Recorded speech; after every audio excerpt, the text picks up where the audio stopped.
Okay, hello everyone, and this is our lesson about quadratic equations. Sa video po na ito, ituturo ko po sa inyo kung paano kunin ang sum at product ng roots ng quadratic equation. Okay, so again, our objective is to find the sum of the roots of quadratic equation and to find the product of the roots of quadratic equation. Okay, let's proceed how to find the sum and product of the roots of quadratic equation. Okay, para mas madaling masundan, ito po example number 1. Find the roots of the quadratic equation x squared plus 7x plus 10 equals 0. So, ang unang step na gagawin ko is ipo-factor ko yung given quadratic equations.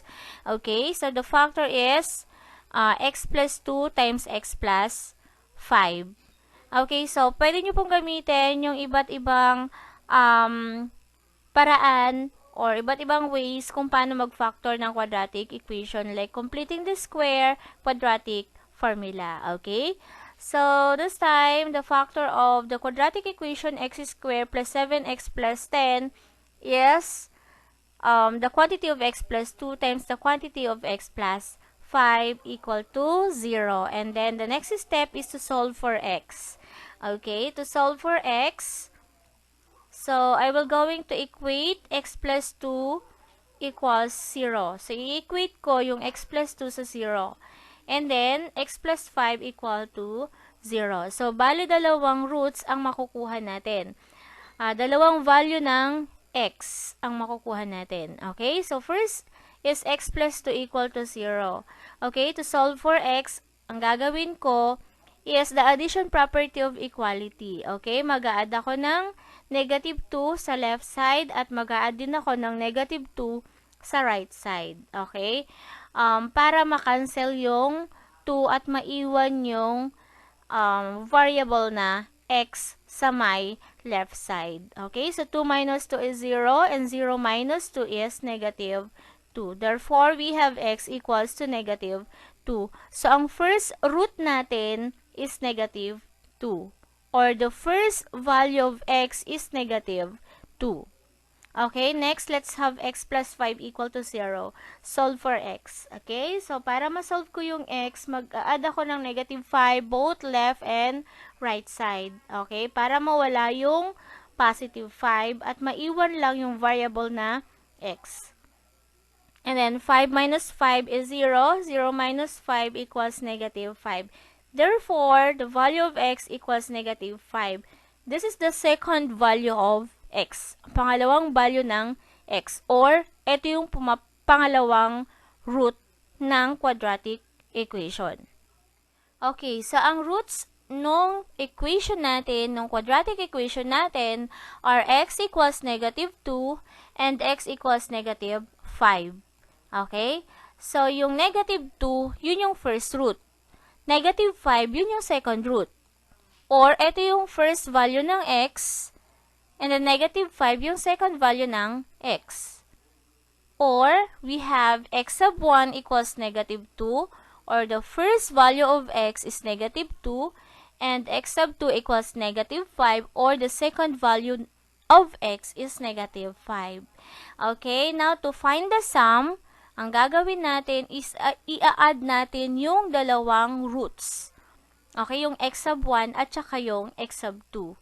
Yung first root at saka yung second root. Okay, so ang first root natin is negative 2. That's why we have negative 2 plus ang second root natin is negative 5 or x sub 2 is negative 5. And then, okay, negative 2 plus negative 5. Okay, so ang rule natin sa integers, pag same sign, i-add and copy the common sign. Okay, pag different sign, is-subtract and then copy the sign of the bigger number. Since negative 2 and negative 5 ay same ang sign, ang gagawin natin, i-add natin. So, 2 plus 5 equals 7, and then or copy the common sign, which is negative. Or the sum of the roots of the quadratic equation is negative 7. Okay, again, recall natin uli roots are negative 2 and negative 5. Okay, this is the first root, the second root, and x sub 1 or x sub 2. Okay, the value of x sub 1 is equal to negative 2. The value of x sub 2 equals negative 5. Okay, now, to find the product. Kanina sum, ngayon product. Ibig sabihin, i-multiply natin yung dalawang roots na nakuha natin. Okay? So, yung x sub 1 or your first root times the second root or the x sub 2. Okay? So, again, x sub 1 is negative 2 and x sub 2 is negative 5. So, therefore, we have negative 2 times negative 5. Okay, so balikan natin yung rule ng integers, multiplying integers. Okay, kapag same ang sign, okay, the resulting product is positive. So, negative multiplied by negative is positive. And 2 times 5 equals 10. Okay, therefore, the sum of the roots of the quadratic equation is positive 10. Okay, yun yung paraan kung paano kunin ang sum at saka product ng roots ng quadratic equation. Okay, pero merong mas madali kung paano kunin ang sum at saka product ng roots ng quadratic equation. Okay, gagamit tayo ng formula. Okay, so to find the sum, ito yung gagamitin nating formula. Yung x sub 1 plus x sub 2 equals negative b over a. Okay, so next, to find the product, ang gagamitin natin is x sub 1 times x sub 2 equals c over a. Okay, so papakita ko sa inyo kung paano gamitin yung formula sa mas pinakamadaling paraan. Okay, without solving the value of x, or hindi natin solve yung value ng x, kukunin natin yung sum at saka product ng roots ng quadratic equation gamit ang formula. Okay, so this is the solution. Number 1, the given quadratic equation is x squared plus 7x plus 10 equals 0. Okay, the solution is to find the value of a, b, and c. Okay, a is 1, b is 7, and c is 10. Okay, and then the next is to find the sum using the given formula, which is x sub 1 plus x sub 2 equals negative b over a. Okay, so susundan lang natin itong formula, which is negative b over a. Okay, then it is equal to negative b. So the value of b is 7. Therefore, we have negative 7. And a is 1. So, substitute a, or substitute the value of a, which is 1. Then, we have negative 7 over 1. Okay, now, to simplify, negative 7 divided by 1 is equal to negative 7. Okay, so negative 7 is the sum of the roots of the given quadratic equation. Okay, so this time, kukunin natin kung ano yung product ng roots ng quadratic equation x squared plus 7x plus 10 equal to 0. Okay, same step din, same solution. Kukunin natin yung value ng a, b, and c, which is a is 1, b is 7, c is 10. Okay, and then, to find the product, ito yung formula na gagamitin natin. We have the x sub 1 times x sub 2 is equal to c over a. Okay, so sasubstitute lang natin yung value ng c, which is 10, value ng a, which is 1, then 10 divided by 1 equals 10. Okay, therefore, the product of the roots of the given equation is 10.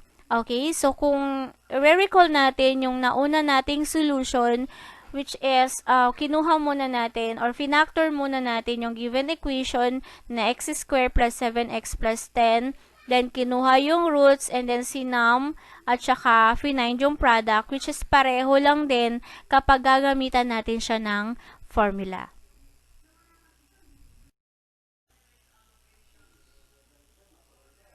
Okay, so we have an example number 2. Okay, so hindi na natin isosolve yung equations. Hindi na natin isosolve or hindi na natin hahanapin yung value ng x ng quadratic equation. Gagamitin na natin yung formula on how to find the sum and how to find the product para mas madaling hanapin. Okay. Number 2 example. We have 2x squared minus 9x minus 5 equals 0. Okay, ang solution natin dito is to find the a, b, and c. So, ang a natin dito is 2, ang b is negative 9, ang c is negative 5. Okay, and then to find the sum, ang gagawin lang natin is to use the formula, which is x sub 1 plus x sub 2 equals negative b over a. Isa-substitute lang natin yung value ng b at value ng a. Okay, so we have negative, okay, the negative sign, and then yung value ng b is negative 9. So we write negative 9. So bali dalawa yung sign. Okay, so over a is 2. To simplify, i-distribute natin yung negative sign, which is negative multiplied by negative 9 is positive 9 over 2. So therefore, the sum of the roots of the quadratic equation is 9 over 2. Okay, so again, hindi na natin sinolve or hindi na natin kinuha yung value ng x, yung roots ng quadratic equation, pero nakuha natin kung ano yung sum ng roots ng quadratic equation gamit ang formula. Okay, so this time kukunin natin yung product ng roots ng 2x squared minus 9x minus 5 equals 0. Okay, so same solution, find a, b, and c. Okay, a is equal to 2, b is equal to negative 9, c is equal to negative 5. Okay, to find the product, hindi na natin kailangan na kunin yung value ng x or hindi na natin kailangan na isolve yung quadratic equation. So, ang gagamitin na lang natin is yung formula para mas madaling kunin yung product or sum ng quadratic equation. So, ito yung formula na gagamitin natin to find the product. We have the x sub 1 times x sub 2 equals c over a. Okay, substitute lang natin yung value ng c at saka ng a. So, ang value ng c is negative 5, ang value ng a is 2. Okay, so since hindi na siya pwedeng i-simplify, okay, nakasimplify na siya, we have negative 5 over 2, okay, the product of the roots of the quadratic equation, which is negative 5 over 2. Okay, so let's have more exercises. Number 1, x squared plus 2x minus 15 equals 0. Okay, again, this is the solution. Find A, find B, and find C. Okay, kapag wala siya sa standard form, okay, lagi lang po nating tatandaan na dapat laging naka-standard form ang mga quadratic equation natin. Okay, so solution, we have A, B, and C. Our A is 1. B is 2, C is negative 15. Then, to find the sum, okay, we use negative B over A. Okay, yan na yung formula natin to find the sum. Then, substitute, ang B natin is 2. So, that's why we have negative 2. Ang A natin is 1. So, we have negative 2 over 1. Now, negative 2 divided by 1 equals negative 2. Okay, so sum is negative 2, the sum of the roots. Okay, the next, to find the product of the roots, we have C over A. So, ito naman yung formula na gagamitin natin to find the product, C over A. So, substitute the value. Ang C natin is negative 15, ang A natin is 1. So, negative 15 divided by 1, the answer is negative 15. Therefore, ang product natin, negative 15. Next, let's have number 2. We have 2x squared minus 7x minus 4 equals 0.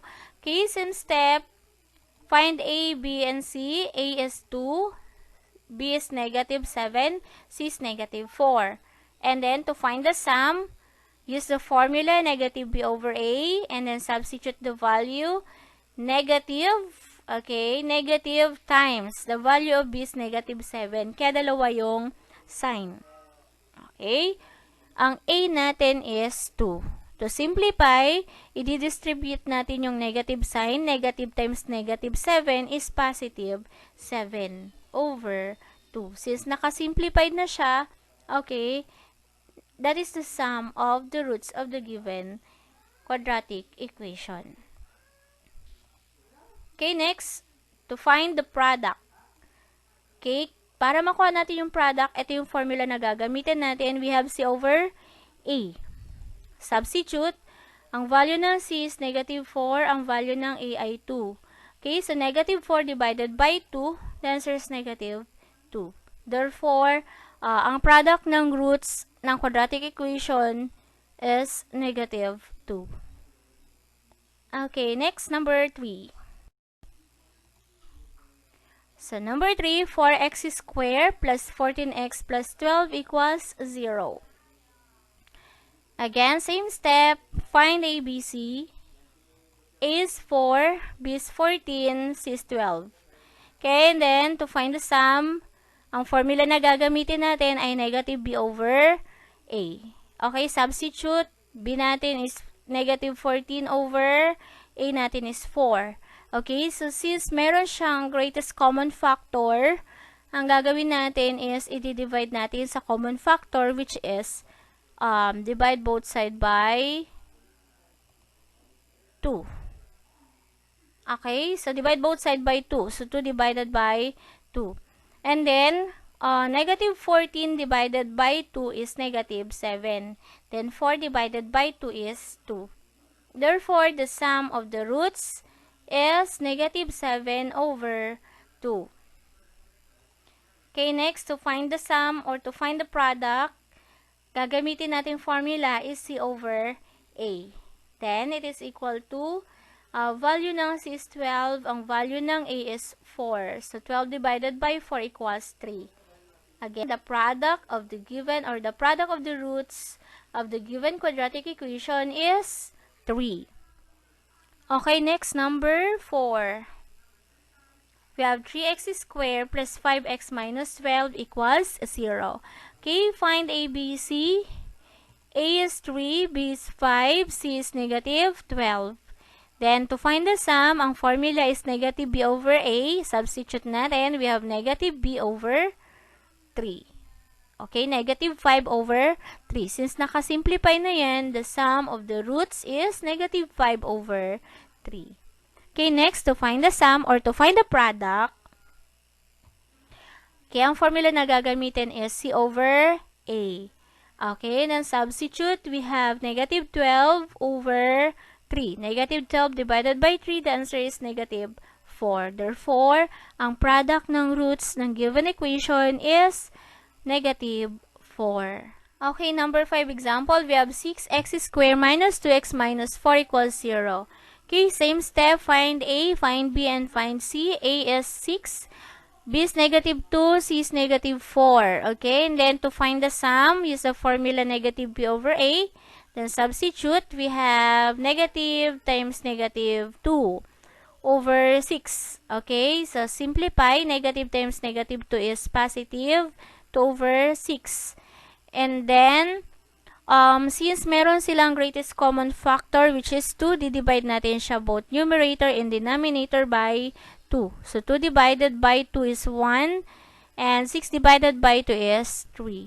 Therefore, ang sum ng roots ng quadratic equation natin is 1 over 3. Okay, next, to find the product, use C over A. Okay, substitute lang natin yung formula, which is, ang value ng C is negative 4, ang value ng A is 6. Okay, again, 4 and 6, mayroon silang greatest common factor, which is 2. So, i-divide natin siya both numerator and denominator by 2. So, 4 divided by 2 or negative 4 divided by 2, the answer is negative 2. And 6 divided by 2 equals 3. Therefore, ang product ng roots ng given equation natin is negative 2 over 3. Okay, so again, lagi nating tatandaan na dapat ang mga equation natin o yung mga quadratic equation natin, dapat nakaayos siya sa standard form. Okay? And that's all for now, and thank you for watching. So for more videos, please visit my YouTube channel, Math-ish, and then click playlist. So please don't forget to like, subscribe, or share our videos. Thank you.